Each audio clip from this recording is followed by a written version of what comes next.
Distribuição Mundial Filmes. Descobrindo Jesus, Volume 4, Episódio 10, A Morte de Jesus.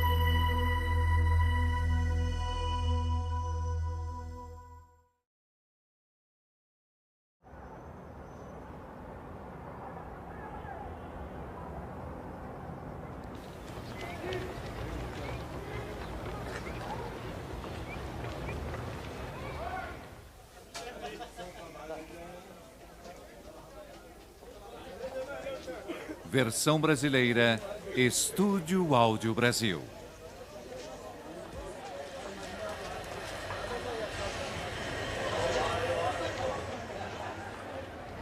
Esta é parte da velha cidade de Jerusalém. Essas ruas foram feitas pelos romanos há mais de 2000 anos atrás. Jesus andou por essas ruas aqui quando ele subiu da Galiléia a caminho do templo em Jerusalém. E quando eu digo que ele subiu até Jerusalém, quero dizer que ele não apenas subiu por conta da altura, mas pior, subiu em termos de oposição. Houve tremenda oposição de vários grupos de pessoas. Haviam traidores por todos os lados que se opunham a ele, por ele ter interferido no comércio e também por ter virado a mesa. Havia oposição religiosa e muitos oponentes que tornaram as coisas muito difíceis para ele. E quando Jesus subiu até o templo, ele estava prestes a encarar o grupo de homens mais desesperados que vocês poderiam imaginar. Eles se opunham a Jesus de todas as formas. E, de fato, tinham tentado se infiltrar no seu grupo, arquitetando sua morte e planejando matá-lo. Desarmado, com exceção de seu intelecto e de sua real capacidade de se relacionar com pessoas, Jesus andou por essas ruas até o templo e encarou a base de poder dos seus inimigos.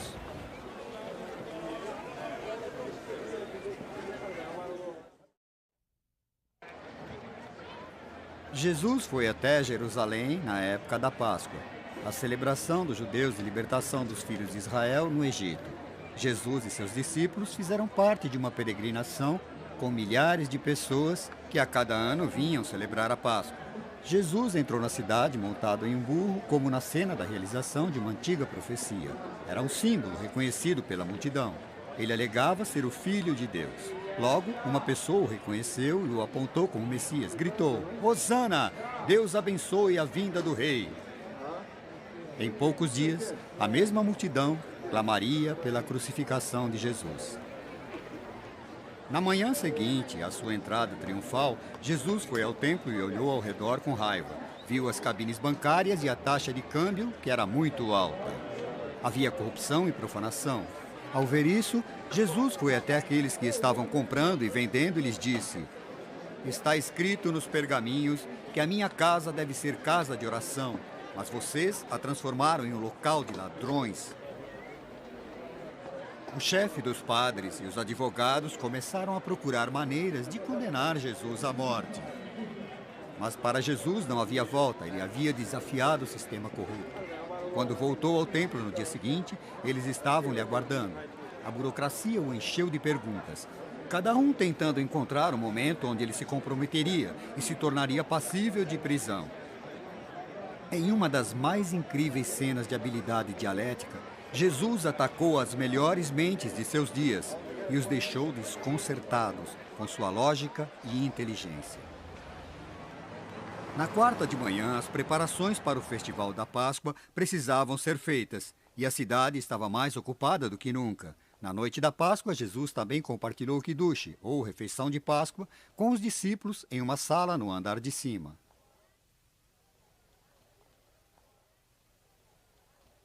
Os discípulos subiram pelas escadas do lado de fora da casa da mãe de João Marcos, onde o banquete da Páscoa havia sido preparado, e aguardava Jesus.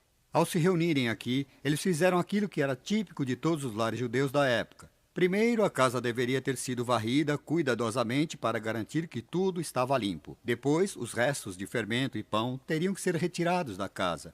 Depois, discos de pão do tipo metza eram assados para que se lembrassem da correria com que eles saíram do Egito. E em seguida, a preparação para a Páscoa continuava. Em uma bandeja grande, eles colocavam um grande número de tigelas. Uma delas continha água salgada, para lembrar-lhes da travessia do Mar Vermelho. Em uma outra, uma pasta de nozes, e aquilo os lembraria dos tempos em que eles tinham que fazer tijolos, como escravos sem a palha. E depois algumas ervas amargas, como a chicória, por exemplo, para que sempre lembrassem das amarguras e da escravidão e servidão no Egito. Essa era a preparação para a Páscoa. Haviam 4 copos de vinho, ou possivelmente taças de vinho, e elas lembravam o povo das 4 promessas de Deus, que ele os redimiria da escravidão, que ele os levaria a uma nova terra e que iria torná-los um povo, e que retiraria seus fardos, e que os libertaria e os redimiria de todos os seus pecados.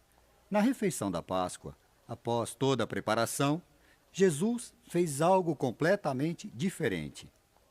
Após terem comido o quiduche da Páscoa, ele então tomou o pão, levantou-o e disse a eles: "Este é o meu corpo, para vocês eu o entrego." E eles comeram dele. Depois ele tomou uma taça de vinho e disse: "Essa taça é a nova promessa no meu sangue. Todas as vezes que comerem e tomarem dela, façam-no em minha memória." Ao dizer que ele estava oferecendo o seu corpo e o seu sangue, ele estava declarando que ele era mesmo o Cordeiro de Deus que tiraria os pecados do mundo. Todos os discípulos se reuniram na ceia da Páscoa. Eles vieram e sentaram ao redor da mesa com Jesus ao centro. Judas, aquele conhecido não como Iscariotes, diferente do outro Judas. Depois tinha Tiago, o filho de Alfeus, e Mateus, e eles eram provavelmente irmãos. Depois Simão, o zelota, o homem que prometera cravar uma faca nas costas de qualquer colaborador do governo romano, e ele estaria sentado ao lado de Mateus, que coletava impostos para Roma. Em seguida, Filipe, que estava sempre fazendo perguntas, e Judas, aquele que o traiu. Deste lado tinha Tomé, que sempre duvidava de tudo, e Tiago, o filho de Zebedeu, irmão de João, e depois Natanael, Bartolomeu, e André, que estava sempre apresentando pessoas a Jesus, e Simão Pedro, o grande pescador, e o maior amigo de Jesus, João, que o amava. Enquanto todos comiam, Judas se inclinou e disse algo a Jesus. Jesus ordenou que ele fosse e o fizesse agora, e Judas saiu e o traiu. Por que Judas deve ter traído Jesus ainda é um enigma. Psiquiatras tentam descobrir por séculos. Alguns disseram que ele era apenas um traidor. Outros disseram que ele era apenas um vilão. Disseram ainda que ele era um homem diabólico. Mas Jesus o atraiu e Judas o traiu por 30 peças de prata, o preço de um escravo. E depois o traiu com um beijo. Cheio de remorso, Judas depois saiu e se enforcou. E nas palavras mais emocionantes dos escritos dizia simplesmente: Judas saiu. E era noite. Por que ele o fez? Será que ele adorava dinheiro e queria ter o valor de um escravo? Embora pudesse ter muito mais dinheiro se traísse Jesus. Será que ele tinha inveja por ser o único vindo da Judéia em um grupo de galileus e ele nunca se sentiu aceito? Ou será que ele estava tentando forçar a mão para que Jesus se revelasse como o rei, o Messias? Jamais saberemos muito provavelmente. Como todos nós, ele deve ter tido uma mistura de motivos. E foi então que Jesus fez seu último ato na terra. Ele pegou um vaso de água e uma toalha. Ele havia notado que nenhum de seus discípulos havia lavado os pés ao chegar da rua, que estava suja e mal cheirosa. E tomando o papel de servidor, ele se encheu de humildade e lavou seus pés. Pedro disse: Mestre, o Senhor jamais lavará meus pés. E Jesus disse: Pedro, você precisa me deixar lavar todos vocês. E Pedro permitiu. E depois Jesus disse: Vocês me chamam de mestre, é isso que sou. Mas eu me tornei seu servidor, para que vocês se tornem também servidores de outras pessoas. Eles cantaram um hino e foram até um jardim chamado Getsemane.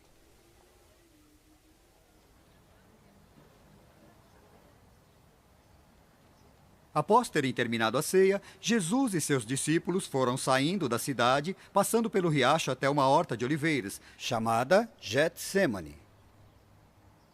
Se houve alguma vez que ele tenha desejado dar a volta e fugir da dor que sabia que estava por vir, foi naquele momento. Com enorme angústia no coração, ele disse aos discípulos: "O sofrimento no meu coração é tão grande que quase me destrói. Fiquem aqui e vigiem comigo." Ao se deitar no chão, ele disse: "Meu Pai, se possível, leve este sofrimento de mim." O fardo de ser o Cordeiro de Deus, destinado a tirar os pecados do mundo, lhe caía com força. Já podia sentir os pregos da cruz e a dor ali mesmo na horta. Este era o preço do seu batismo. Em sua agonia, ele se virou aos amigos, mas eles estavam dormindo. O cansaço havia sido mais forte.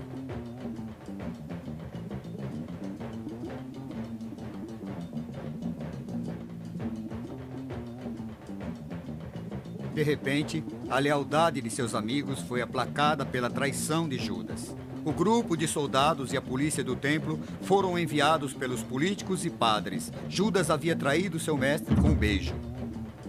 E eles o levaram embora.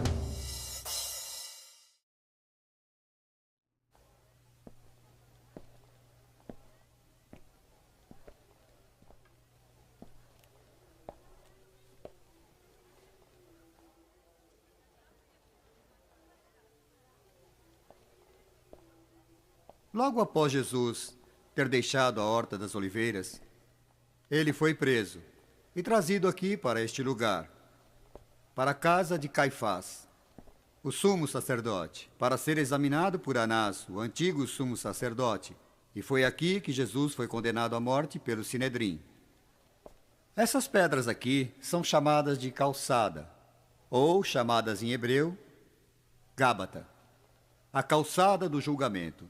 E foi aqui que Jesus foi julgado, primeiramente perante o Sinedrim, e logo depois por um conselho formado por Caifás e Anás, depois perante Pilatos. Pois vejam, o Sinedrim não tinha direito de ordenar a morte de Jesus. Eles podiam condená-lo, mas os romanos teriam que oficializar. E após terem condenado, eles esperaram até o amanhecer e Jesus foi levado para fora. E atravessou essa calçada e profetizou que toda Jerusalém seria destruída. Não iria restar pedra sobre pedra. E no ano 78 depois de Cristo, tudo foi destruído, com exceção da calçada. Esse aqui deve ser o único lugar original que realmente sentiu os pés de Jesus. Então ele foi levado perante a Pilatos, que o examinou e disse: "Não vejo nada de errado nele." E o libertou. E o mandou para Herodes, o rei. Herodes zombou dele e disse: "Faça um milagre para nós." Mas Jesus jamais se louvaria disso. E o encarou, ali de pé, sem dar uma palavra. Ele foi então enviado de volta a Pilatos, que tentou novamente libertá-lo. Ele pensou no costume da Páscoa de libertar um prisioneiro. Então ele disse: "Eu vou libertar para vocês um dos prisioneiros. Temos aqui Jesus." E a multidão gritou: "Barrabás! Queremos Barrabás." Um prisioneiro notório que estivera preso há muito tempo. "Liberte Barrabás para nós! Queremos Barrabás!" Os rebeldes gritaram. E Jesus foi zombado pelos soldados. Ao ser retirado da casa do sumo sacerdote pela calçada, estava amanhecendo e o galo cantava, e do lado de fora estava Pedro, com seus olhos cheios de lágrimas e remorso. E quando Jesus saiu, ele viu Pedro. Ele olhou para ele e Pedro se lembrou. Quando voltaram aqui, para a calçada, de volta ao julgamento final, Pilatos disse: "Muito bem, façam o que bem entenderem." E ele lavou suas mãos. "Eu não tenho mais nada a ver com esse homem justo. O sangue dele cairá sobre a cabeça de vocês." E a multidão gritou uma das coisas mais incríveis: "Deixe que a responsabilidade da morte desse homem caia sobre nós e sobre nossos filhos." E tem sido assim ao longo da história. Bem aqui, podemos ver uma das marcas, arranhões na pedra. Os soldados costumavam fazer um jogo e era conhecido como o Jogo do Rei.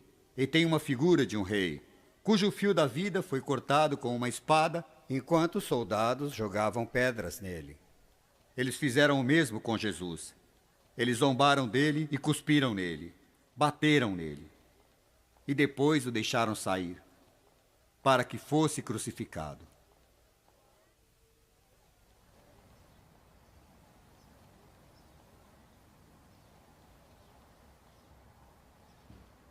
Do lado de fora de Jerusalém, existe uma montanha chamada de Gólgota. Ela tem a forma de uma caveira. Aqui Jesus foi crucificado na manhã da primeira sexta-feira da Paixão.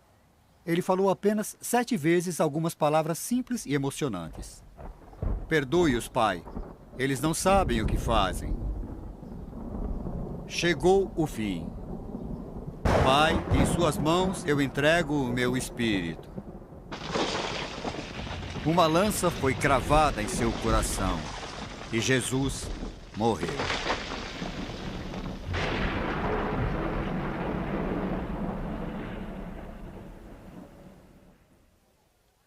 O corpo de Jesus foi retirado da cruz e enrolado em um manto de linho, cobrindo-o até a cabeça.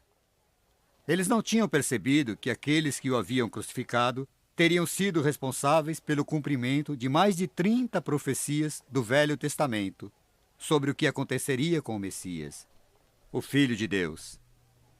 E depois o levaram para este túmulo, recém-cavado túmulo de pedra, que pertencia a José de Arimateia. Ele havia preparado para ele próprio e para sua família. Havia uma pedra redonda e enorme na porta, e depois que o corpo fora levado para dentro e deixado em cima de uma mesa de pedra, o giz que segurava a enorme pedra foi esmagado.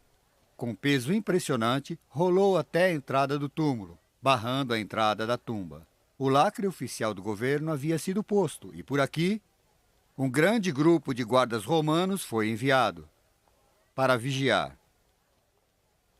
Os guardas, o lacre, a pedra.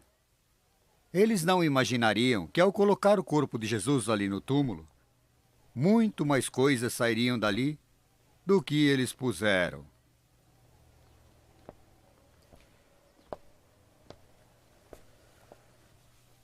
Mas qual é o significado da morte de Jesus Cristo? Que significado está ali, ao colocarem seu corpo no túmulo após a crucificação e a sua morte na cruz? A Bíblia utiliza vários termos. Diz, por exemplo, que ele morreu em nosso lugar. Foi um substituto que morreu por nós. Diz ainda que houve uma satisfação legal. Deveria haver um derramamento de sangue para a remissão dos nossos pecados, e que ele morreu para que nossa culpa possa ser perdoada, e para satisfazer as exigências do Deus justo e poderoso. Mas há ainda um sentido real para a morte de Jesus na cruz. Mostra-nos o amor de Deus e a profundidade que esse amor de Deus pode ter a fim de alcançar todas as suas criaturas falhas. Mas havia uma coisa por fim. A morte de Jesus na cruz liberava ainda um enorme poder. E através da cruz, os homens poderiam encontrar esse poder para superar os pecados e proclamar o Evangelho pelo mundo. Mas a coisa que eu aprendi com isso é que o terrível uso de seus pecados foi responsável por causar a morte de Jesus. E nada mais que o caráter ordinário dos nossos próprios pecados. Todos nós conhecemos pessoas como Caifás, que tem sede de poder, ou Herodes, que se mostrou indiferente pelo sofrimento das pessoas, ou Pilatos, que só queria lavar suas mãos diante dos problemas de outras pessoas. Conhecemos pessoas desse tipo. Foram nossos pecados que levaram Jesus à morte na cruz. Teólogos usam longos termos para descrever o significado da sua morte. Alguns falam em justificativa, redenção, reconciliação, sacrifício, substituição, satisfação, entre outros. Mas me parece que uma mulher foi mais feliz ao dizer que ele morreu para que nós fôssemos perdoados. Ele morreu para nos tornar melhores, para que possamos ir até o fim, salvos pelo seu sangue precioso.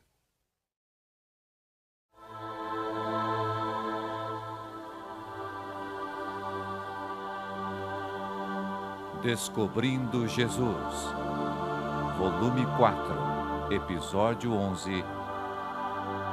a ressurreição de Jesus.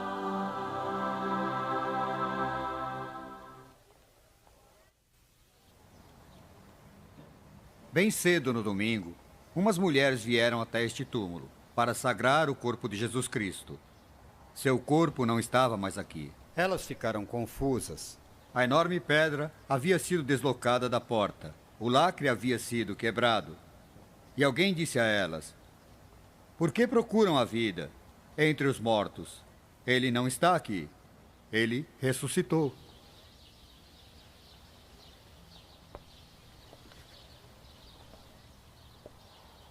Elas levaram essa mensagem que ele havia ressuscitado e correram para contar aos discípulos. Os discípulos receberam a mensagem, ele ressuscitou, e correram pelo mundo. E, consequentemente, todos os domingos seguintes, as pessoas se lembram que ele não está mais no túmulo, mas ressuscitado dos mortos. A humanidade sempre tentou superar a morte.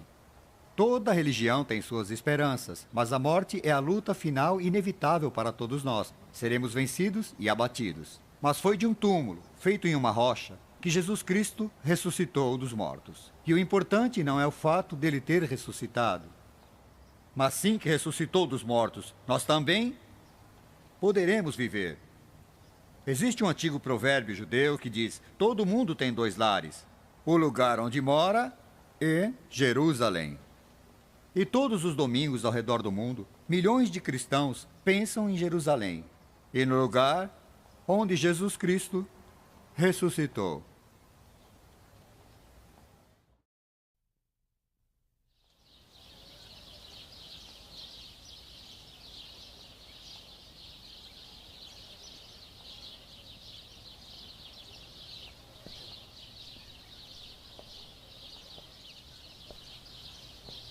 Ninguém viu Jesus Cristo ressuscitar dos mortos. Mas algumas mulheres apareceram, e os escritos dizem: tem que estar escuro antes do amanhecer, para que elas fossem sagrar o corpo. Maria, a mãe de Jesus, e outra Maria, Maria Madalena, e muitas outras mulheres que vinham da Galiléia.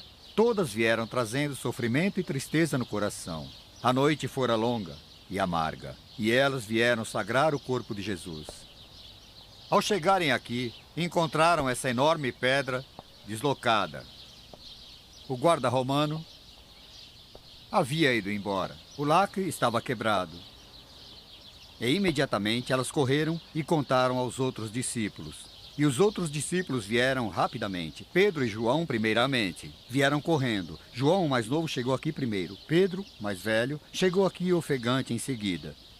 E Pedro, com seu comportamento impetuoso, correu direto para dentro do túmulo e viu a sepultura lá e os panos utilizados para envolver o corpo. Estava tudo ali. Pedro e João saíram e correram de volta para a sala superior para contar aos outros discípulos que estavam reunidos com medo do que poderia acontecer com eles. Os dois voltaram sem saber o que fazer. E foi então que uma das passagens mais bonitas de toda a literatura aconteceu. Maria estava aqui no jardim, desse lado, sozinha, e de pé com as suas costas voltadas para o túmulo. Ela chorava. Ela percebeu uma presença atrás dela e ela pensou que fosse o jardineiro. E ela disse em prantos: Senhor, se foi o Senhor que levou o corpo de meu mestre, diga-me onde o colocou, pois posso ir até lá e trazê-lo de volta. E o jardineiro disse uma palavra: Maria. E ela se virou e caiu sobre seus pés e disse: Mestre! E ele a ergueu mais uma vez. Mais de uma vez na sua vida, ela havia caído como prostituta em tentação e pecado. E ele a havia erguido para um outro nível de decência e pureza. E agora ele erguia para uma nova consciência de vida que nada teria fim. 5 outras vezes Jesus apareceu para pessoas naquele dia, para mulheres, para Pedro, para 2 discípulos que, andando desencorajados e desapontados ao voltarem para Emaús, para os 10 discípulos que estavam reunidos no salão de cima. Tomé não estava lá, e mais tarde ele apareceu para todos os 10, incluindo Tomé, e em 4 outras ocasiões para grupos de pessoas. sendo que em uma delas mais de 500 pessoas estavam presentes, como disse o apóstolo Paulo. Tudo isso aconteceu no dia em que Jesus ressuscitou dos mortos. Na noite da primeira ocasião da ressurreição, os discípulos se reuniram na sala superior, onde 3 noites antes, Jesus teria se despedido deles no banquete de comunhão. E agora, na primeira manhã de domingo, eles estavam reunidos ainda com medo, com as portas duplamente trancadas, temendo que os judeus poderiam fazer contra eles. E enquanto discutiam esses assuntos, uns com os outros, de repente, como uma explosão de energia radiante, o próprio Jesus apareceu entre eles. E eles o reconheceram como o Senhor ressuscitado. E ele levantou sua mão e disse: "Que a paz esteja com vocês." E então os convidou para tocar as marcas dos pregos em suas mãos. Eles festejaram ao notarem que era mesmo o Senhor. Tomé não estava lá. E mais tarde, depois que Jesus já havia saído, Tomé voltou. E eles contaram com alegria e animação: "Nós vimos o Senhor", disseram. E Tomé disse: "A menos que eu veja com os meus próprios olhos as marcas dos pregos em suas mãos, e que eu ponha meu dedo nas chagas e o toque com as minhas mãos, eu jamais acreditarei." Uma semana depois, no mesmo lugar, de repente, mais uma vez, sua presença foi sentida. E Jesus disse: "Tomé, use o seu dedo para tocar nas marcas dos pregos, e com suas mãos venha sentir onde fui ferido. E não perca jamais sua fé, acredite." E Tomé, de repente, percebeu que Jesus havia escutado tudo o que ele havia falado e que ele estava ali todo o tempo, mesmo que ele não o tenha visto. E se jogando aos pés de Jesus, disse: "Meu Deus e meu Senhor." Bem, foi a presença do Cristo ressuscitado que transformou completamente aqueles homens. Eles saíram daquela sala superior carregados com nova energia e foram imediatamente com coragem perante ao Sanedrim e o conselho de Caifás e qualquer outro que quisesse se livrar deles. E declararam: "Nós vimos o Mestre, e ele ressuscitou dos mortos." Eles o avisaram que se Pedro não se calasse, seria posto na prisão. Puseram João e Pedro lá por um tempo. Avisaram aos outros para não falar nada. Mas eles disseram que não importa. Com ou sem aviso, é bom deixar claro que perante Deus, nós testemunhamos que Jesus ressuscitou dos mortos. E com coragem, eles constantemente proclamaram o fato. E esse poder e energia do Espírito Santo estava preenchendo suas vidas, com a alegria do Senhor ressuscitado. Eles foram carregados de energia, e eles correram por todo o mundo.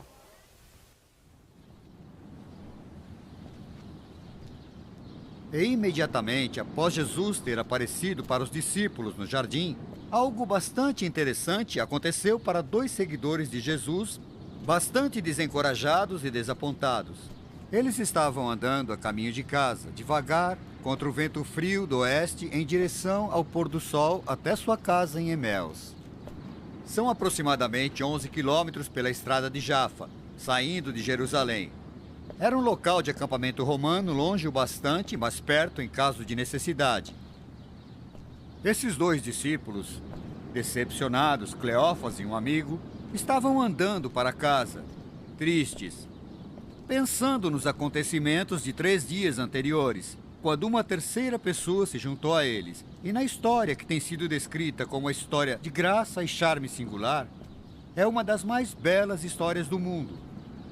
Uma terceira pessoa se juntou aos 2 na caminhada e começou a conversar com eles e os perguntou: "O que são essas coisas que estão acontecendo?" E ele disse: "Você é o único estranho em toda Jerusalém que não ouviu falar sobre o que aconteceu nos últimos 3 dias?" E ele disse: "Que coisas?" E eles disseram: "Sobre Jesus de Nazaré, que era um profeta de Deus, e ele era poderoso com as palavras. E o nosso sumo sacerdote o prendeu, e o condenou, e o entregou aos romanos, que o crucificaram." E Jesus disse a eles: "Que coração lento e tolo, tolo, por acreditar naquilo que todos os escritos já disseram. Não seria necessário que o Messias sofresse e padecesse as dores? E com todos os escritos, ele começou a explicar coisas relacionadas a ele mesmo. E então o sol já estava se pondo. E ao chegarem ao vilarejo de Eméus, ele iria prosseguir. Mas eles o detiveram e o convidaram para uma refeição. Ao se sentarem, Jesus pegou o pão e o partiu. E talvez tenha sido a maneira como suas mangas se moveram, ou a maneira como segurou o pão, ou talvez tenha visto as marcas das chagas na sua mão. Eu não sei, mas eles perceberam que estavam diante do Senhor ressuscitado. E ele foi embora. E eles se entreolharam e disseram: era o Senhor? Pensei que meu coração ia explodir dentro de mim quando ele abriu os escritos enquanto andávamos pela estrada. E depois eles saíram de casa e correram de volta para Jerusalém, aparecendo na sala superior e contando a Pedro e a João que eles tinham visto o Senhor. Mas Pedro dizia: nós vimos o Senhor, ele ressuscitou dos mortos, apareceu para nós. E depois que Pedro terminou de contar sua história, eles tiveram a chance de contar como é que ao mesmo tempo ele havia aparecido para eles. E essa foi a mensagem do Cristo ressuscitado para os primeiros discípulos.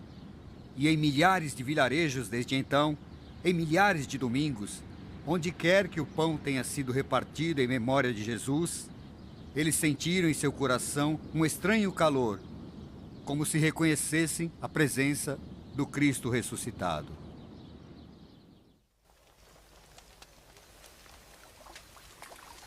Foi uma das coisas mais naturais de todas que Jesus fez, ir até os discípulos onde eles estivessem.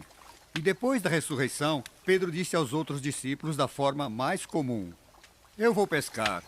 E saiu para pescar, aqui no Mar da Galileia, onde Jesus o chamou pela primeira vez. E eles saíram para uma pescaria a noite toda, e não pegaram nada. E os escritos nos contam que, de repente, quando o sol estava começando a nascer nas águas calmas do lago, numa distância aproximadamente de 100 metros, alguém na margem gritava: amigos, conseguiram alguma coisa? E alguém respondeu: nadinha. E a voz disse: joguem a rede do outro lado. E eles o fizeram pelo lado direito do barco e puxaram a rede. E João, olhando para cima, olhou para as margens e disse: é o Senhor! E Pedro imediatamente se jogou nas águas, pois eles estavam apenas a 100 metros de distância. E Pedro nadou em direção a Jesus, e ao chegar à margem, ele viu uma pequena fogueira acesa.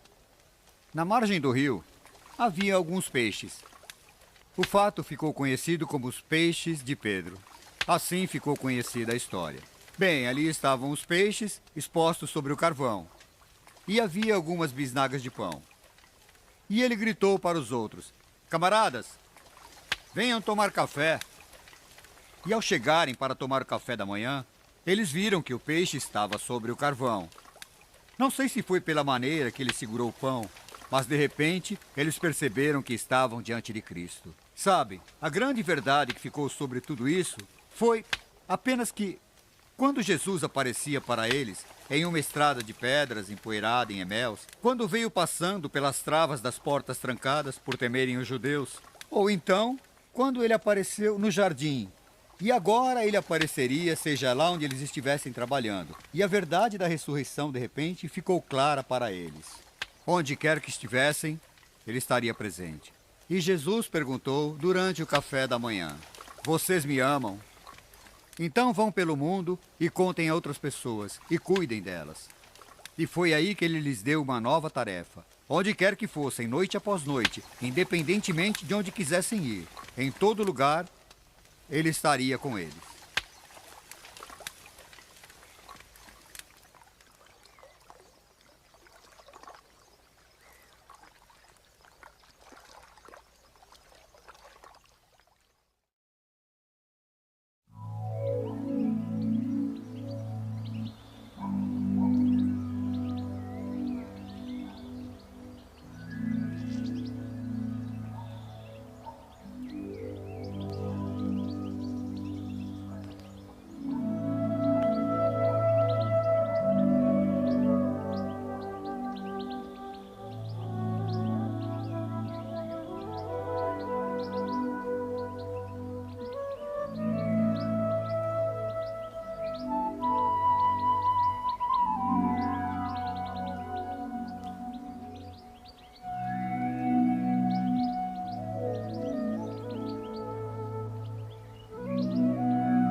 Hoje, na cidade de Belém, árabes e judeus trabalham juntos em paz, explorando as possibilidades comerciais de cristãos que visitam Belém. Se você quiser encontrar as origens de Jesus Cristo, você deve vir a Belém. Nós viemos até aqui muitas semanas atrás, na nossa série para descobrir a rota histórica do nascimento de Jesus. Mas hoje, se você quer descobrir mais sobre a vida e os ensinamentos de Jesus, você não precisa vir até Belém. Você pode ir a qualquer outro lugar do mundo, pois o cristianismo está espalhado em todos os países do mundo. Quando José e Maria vieram para Belém pela primeira vez, não havia quartos para eles nas pousadas. Mas atualmente, em todo o mundo, em todos os países do mundo, existem milhares de cristãos que foram batizados com o nome de Jesus Cristo. O cristianismo se tornou a religião com mais influência e a mais penetrante do mundo.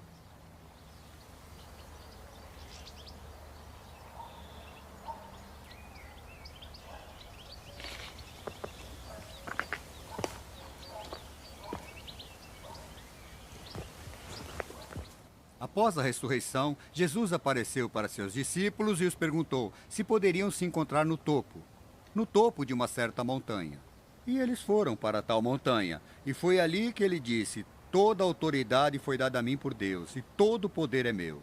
Quero que vocês andem pelo mundo e preguem o Evangelho, e tornem as pessoas em todos os lugares meus discípulos. Quero que vocês os ensinem tudo o que passei para vocês, e quero que os batizem em nome do Pai, do Filho e do Espírito Santo. E onde quer que vocês estejam, eu estarei sempre com vocês. E esta foi a última frase que fez com que o cristianismo se diferenciasse de todas as outras religiões do mundo, e que se tornasse um empurrão missionário, evangélico e também evangelista.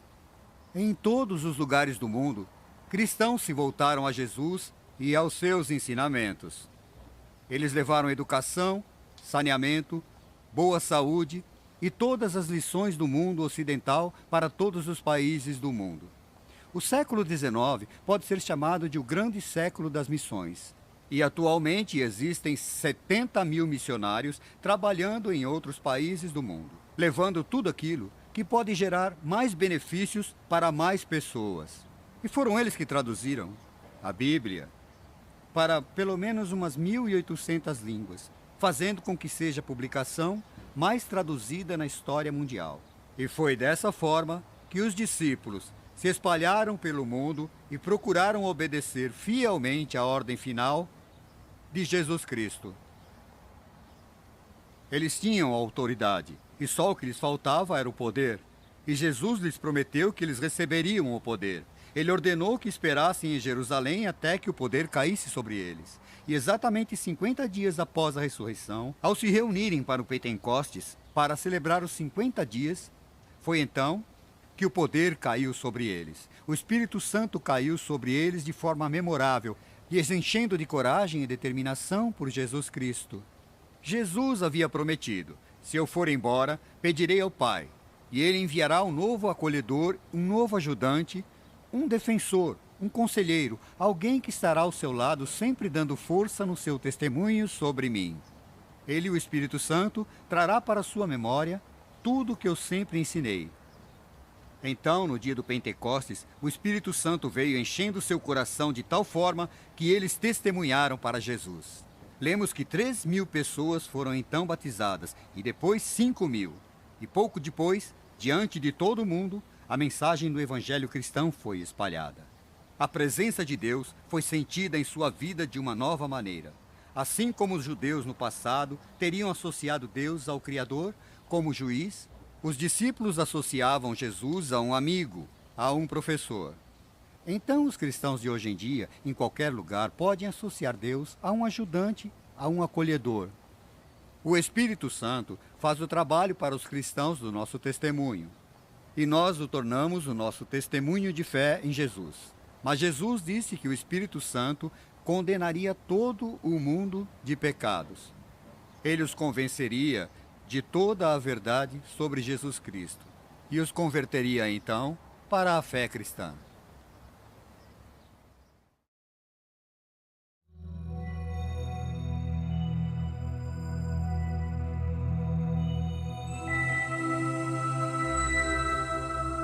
Descobrindo Jesus, volume 4, episódio 12, A vida de Jesus nos dias de hoje.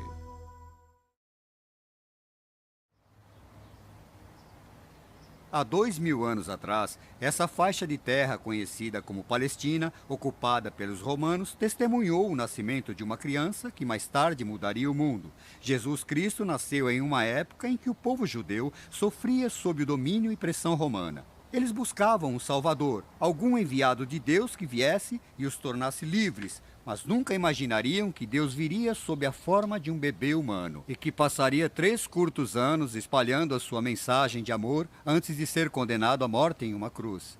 Mas foi isso que aconteceu, e nesse episódio final de nossa série, observaremos Jesus de antigamente e de agora, e como vocês podem começar a sua própria peregrinação para descobrir Jesus.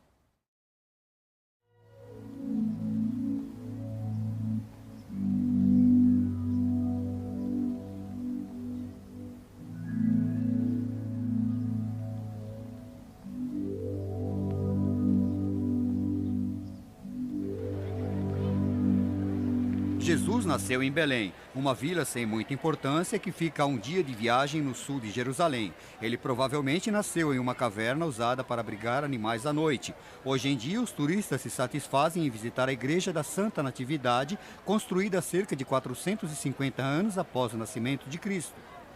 Mas foi nessa pequena vila que Deus veio à terra, na forma de um bebê. Seus pais, Maria e José, não moravam aqui. Eles estavam em Belém para participar de um recenseamento tributário.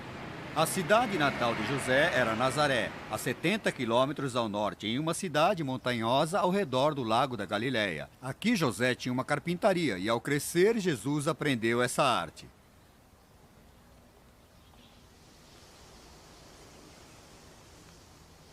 Ao completar 30 anos, Jesus decidiu dar início à sua campanha de 3 anos ao viajar até o Rio Jordão, onde encontrou João Batista vindo do deserto onde pregava e chamava as pessoas para o arrependimento. A mensagem de João Batista era muito simples: se arrependa do seu pecado e seja batizado. Mas o povo judeu tinha planos para aqueles que ainda não eram judeus se tornassem judeus, se arrependessem e se batizassem. Mas João dizia ao povo judeu, eles haviam se distanciado tanto de Deus que eles também deveriam se arrepender e ser batizados. Mas é claro que os judeus ortodoxos, com o peito estufado e cheios de orgulho, disseram: mas nós somos os filhos de Abraão. E João, pegando uma das várias pedrinhas que havia por ali, disse: filhos de Abraão? Deus pode fazer um filho de Abraão de uma pedra. O que vocês precisam fazer é arrepender-se e serem batizados. Já está tudo planejado, ele os advertiu de tudo que ainda estava por vir. Então João rezou e Jesus chegou para ser batizado. Após seu batismo, Jesus passou 40 dias e 40 noites no deserto, sendo tentado por Satanás. Ele foi tentado a obter sucesso para trazer o reino de Deus para a terra com sinais de poder e não através da compaixão e do amor. E como o diabo sugeriu que ele usasse seu poder para satisfazer a sua fome ou oferecer um show para as pessoas, para que elas pudessem acreditar nele, ele usou o poder dos escritos para rebater o diabo. Não atente seu mestre Deus, ele disse.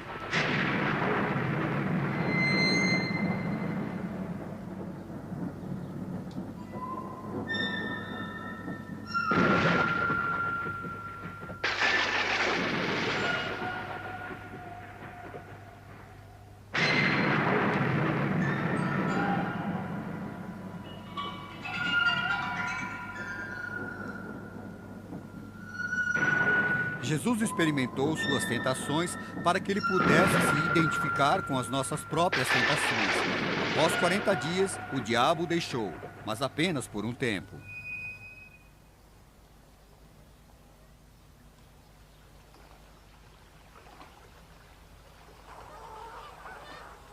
Após seu batismo, Jesus viajou pelo Vale do Jordão até o Mar da Galileia, onde ele escolheu 12 homens para ser seus companheiros íntimos pelos próximos 3 anos. Todos eles eram do tipo vigoroso, que viviam do lado de fora e moravam perto da natureza. Alguns deles eram pescadores que viviam da pesca no Mar da Galileia.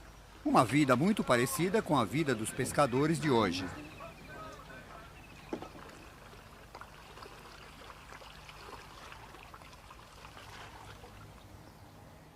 Jesus escolheu seus discípulos de 3 formas. Primeiramente, ele simplesmente chamou qualquer um que quisesse se juntar a ele. Venham, sigam-me, ele disse. Frequentemente, ele chamou indivíduos ou grupos de pessoas. Venham, sigam-me, disse ele. Venham até mim. Era um convite aberto a todos. E, depois de chamá-los, ele escolheu apenas aqueles que o queriam seguir e aqueles que tinham um dom especial para ensinar. Muitos são chamados, disse ele, mas poucos são escolhidos. E diante do grande número de convidados e do pequeno grupo de escolhidos, ele então selecionou um grupo ainda menor, que seriam seus apóstolos, que iriam levar sua mensagem pelo mundo. Ele selecionou essas pessoas para levar sua mensagem, pregar, ensinar, curar, para ir pelo mundo proclamando o Evangelho.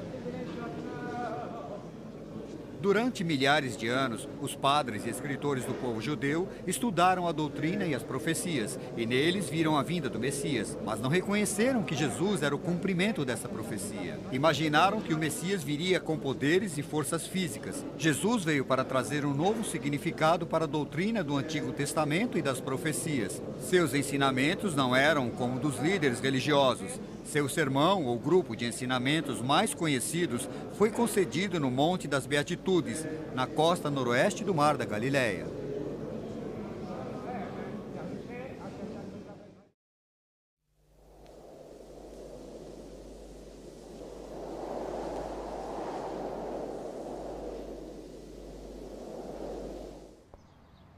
Depois de refletir durante um tempo, os ensinamentos de Jesus me parecem ser tão diferentes de qualquer pessoa, e tenho certeza que você concorda. Para começar, são informais. Não eram como de um professor na universidade que escreveu livros, apresentou palestras e escreveu longas dissertações. Seus ensinamentos eram bastante informais, e ele andava enquanto falava com as pessoas embaixo de uma árvore ou na beira do mar. Ele era um professor criativo e falava sobre a vida e sobre as coisas, e as pessoas podiam ver ao seu redor pássaros no ar, lírios no campo. Ele era bastante visual, capaz de falar sobre um lavrador a caminho do trabalho ou um semeador e suas sementes, e as pessoas podiam visualizar os ensinamentos nas suas mentes, mas eram ensinamentos bastante autoritários. Ele era capaz de dizer para as pessoas: vocês ouviram de outra forma? E havia autoridade naquilo que Jesus dizia. Era bastante simples e todos podiam entendê-lo. É claro que aí está o segredo dos ensinamentos de Jesus. Eram tão simples que até uma criança poderia entendê-los e tão profundo que até o mais sábio dos homens não o dispensaria. Me parece que os ensinamentos de Jesus eram como explosivos, com longos fusíveis. Você começa a pensar, e pensa mais um pouco, e eis que de repente emerge, com enormes poderes.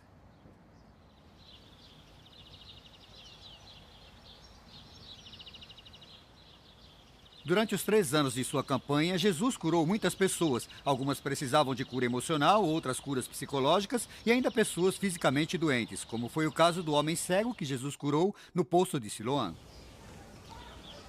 A cegueira foi um dos fatores de exclusão do mundo antigo e ainda é em alguns países em desenvolvimento. Um cego é rejeitado e alienado da sociedade, dessa vez não pelo que a sociedade faz para ele, mas pelo fato dele mesmo ser incapaz de trabalhar para seu sustento e obter um lugar na sociedade. E havia muitos cegos no tempo de Jesus. Enquanto caminhavam, Jesus avistou um homem cego e seu coração se encheu de compaixão. Um discípulo disse: Mestre, o que causou a cegueira nesse homem? Foi um pecado de seus pais ou algo que ele mesmo fez? E Jesus se recusou a falar com aquele homem como se ele fosse um mero caso. Ao invés, Jesus teve compaixão daquele homem e depois cuspiu no chão e misturou com um pouco de terra. Os judeus acreditavam que a saliva continha poderes de cura, e com isso ele pôs nos olhos do homem e disse: Agora vá lavar no poço de Siloã. E o homem foi e lavou, bem aqui, no poço de Siloã, e pôde enxergar.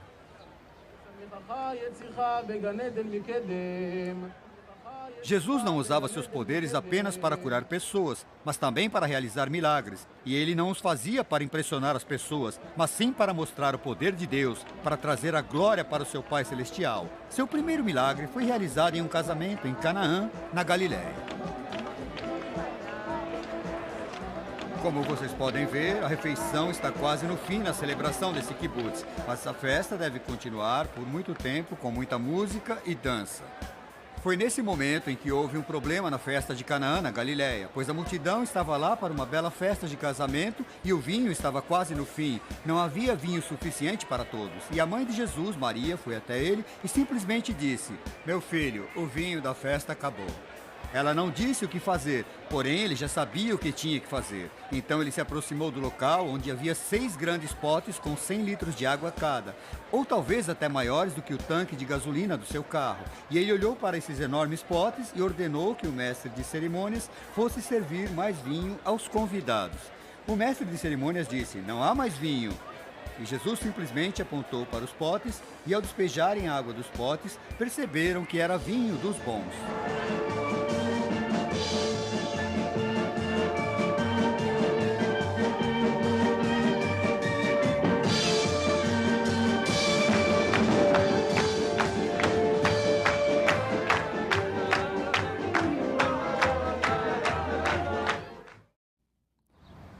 Jesus sempre atraiu muitas pessoas que queriam segui-lo. Eles viam no seu estilo simples de vida uma alternativa de vida. Atualmente, muitos acreditam que a vida simples de Jesus tem muito a oferecer, enquanto que outros não estavam preparados para pagar o preço. Uma certa vez, um jovem e rico rapaz foi até Jesus e disse: "Eu o seguirei onde quer que você vá." E Jesus disse a ele: "Antes de mais nada, venda tudo o que tem, dê aos pobres e venha me seguir." O jovem rapaz não conseguiu, pois ele tinha muitas posses. E a conclusão dessa história é que Jesus nunca pediu a ninguém mais para fazer isso. Vejam, embora fosse verdade que ele tivesse posses, era mais verdade que as posses o possuíam. Há um magnetismo sobre as coisas que se acumulam sobre nós e queremos mais e mais e mais. Nosso apetite nunca parece estar completamente satisfeito, mas Jesus nos ensinou muito mais que isso. Era importante crescer espiritualmente em nossas vidas e estar livre do magnetismo, de querer e de ganhar. É por isso que em seu incomparável Sermão da Montanha, Jesus nos deu tantos ensinamentos claros sobre como não devemos deixar que as coisas nos possuam. Pois a vida não é apenas simplesmente abundância de posses. Ao invés, ele apenas disse: "Felizes de vocês, que são pobres de espírito, pois vocês entrarão no reino dos céus. Felizes dos humildes, pois vocês terão todas as promessas de Deus. E felizes de vocês que obedecem à palavra de Deus, pois estarão completamente satisfeitos." Uma vida que será clara, sem barreiras e transparente. São essas as marcas de uma pessoa que usou bem as suas posses. As alegações feitas por Jesus sobre si mesmo fizeram com que os padres e escribas ordenassem a sua morte. Eles entenderam que suas alegações de ser o Filho de Deus eram blasfêmias e um crime cuja pena era a morte. Jesus Cristo foi diferente de qualquer outro professor que jamais viveu. De fato, se você considerar os 100 grandes professores da história, homens como Buda, Moisés, Platão, Mohammed, acrescente à lista Karl Marx e Albert Einstein, vocês vão perceber que todos eles disseram: "Não olhem para mim, olhem para meus ensinamentos, pois meus ensinamentos são mais importantes." Mas Jesus disse justamente o contrário. Ele disse: "Olhem para mim." Ele disse: "Venham até mim." Ele disse: "Sigam-me." Era essa a ênfase em segui-lo e em estar com ele que fez toda a diferença em relação a todos os outros professores. Mas é claro que isso levou algumas pessoas a quererem segui-lo sem estarem preparadas para pagar o preço. Um dia um homem foi até Jesus e disse: "Senhor, eu o seguirei onde quer que o senhor vá." E Jesus o interrompeu logo dizendo: "Olhe, as raposas têm as suas tocas, os pássaros no ar têm seus ninhos. Mas eu, que sou filho do homem, não tenho onde repousar minha cabeça." Como se ele dissesse: se quiser ser um dos meus seguidores, tem que estar preparado para pagar o preço. Bem, se quiserem resumir as alegações de Jesus, seria que ele pediu para que as pessoas olhassem para ele. Ele não escreveu um livro, ele não compôs um novo credo, ele não criou novas regras que teriam que ser aceitas. Ao invés, apenas dedicou sua própria vida, ofereceu sua amizade, e a essência do cristianismo se encontra na amizade de Jesus.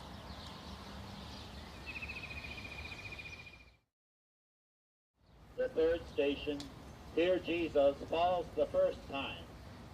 E então, o homem que alegava ser o Filho de Deus foi crucificado e morto. Mas no terceiro dia, ele ressuscitou. A ressurreição de Jesus é um evento que é lembrado todas as semanas nesta cidade antiga. Todas as sextas-feiras, peregrinos de todos os lugares do mundo se reúnem para fazer parte da encenação da procissão da cruz. Quando os padres caminham pela Via della Rosa, eles se lembram e remontam o sofrimento e a angústia de Jesus ao ser levado para ser crucificado. Porém, a angústia foi logo superada quando os discípulos descobriram que Jesus cumpriu a sua promessa. Ele havia ressuscitado dos mortos.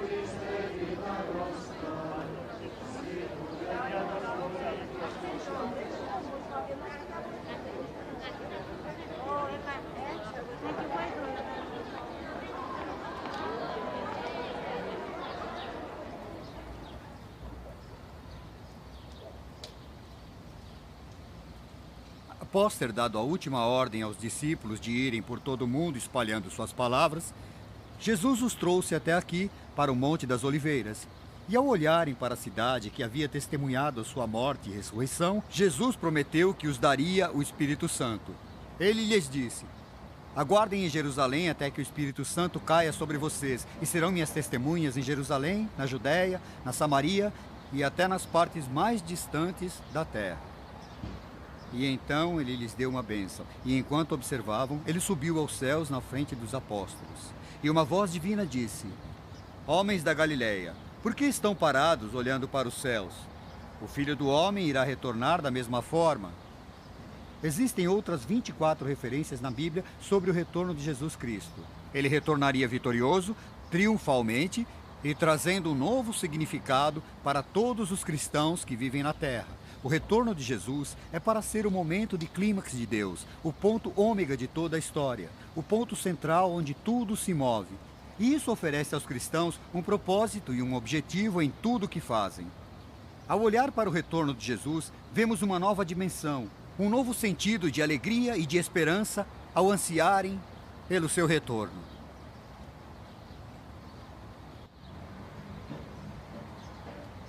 Ao viajarmos como fizemos nesses últimos episódios pelas terras de Israel, não é difícil perceber que esta é uma terra de conflitos entre países vizinhos.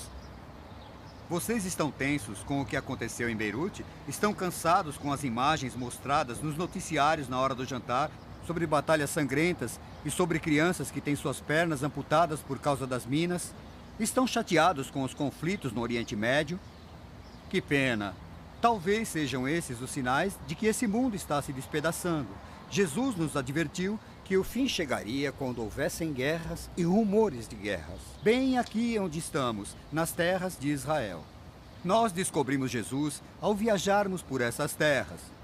Ele nos advertiu contra profetas falsos, mas também nos encorajou para observar o seu retorno.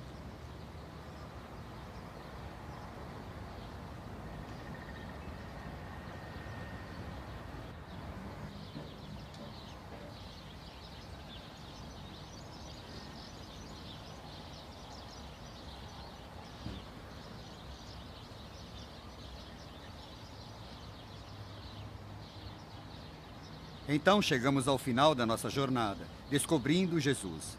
E acho apropriado terminar aqui, bem ao lado do Mar da Galileia, onde Jesus passou boa parte do tempo, com muitos de seus ensinamentos durante sua campanha. Mas continuo pensando na pergunta que surgiu inicialmente às margens desse mar, quando Jesus disse a seus discípulos: irmãos, quem vocês dizem que eu sou?